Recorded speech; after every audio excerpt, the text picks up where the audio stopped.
जय जोहार संगवारी हो। मैं आपन के संग ललिता चक्रधारी और आप मन देखा तो न्यूज प्लस 21। चला एक नजर डालता बिहिनिया के 10 बड़े खबर में।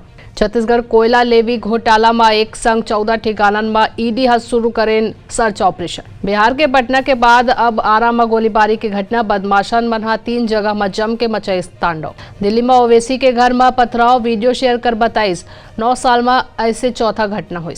अमित शाह नागालैंड के मुख्यमंत्री के संग दीमापुर में रोड शो कर ही। श्री कृष्ण जन्मभूमि विवाद में डिविजनल कोर्ट में आज सर्वे ले जुड़े मामला में हुई सुनवाई। उत्तर प्रदेश में आज ले विधानसभा बजट सत्र के शुरुआत, राज्यपाल आनंदीबेन पटेल दी संयुक्त अभिभाषण।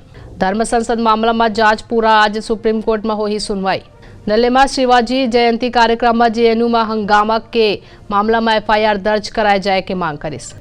विमेंस T20 वर्ल्ड कप में भारत और आयरलैंड के बीच मुकाबला शाम 6:30 बजे। स्कॉटलैंड और नामीबिया के बीच क्रिकेट वर्ल्ड लीग 2 के क्वालिफायर मैच आज खेले जाए। ऐसे नहीं तमाम जानकारी ने लगातार अपडेट रहे बर देखत रहो न्यूज प्लस 21 आप मन के हक के बात।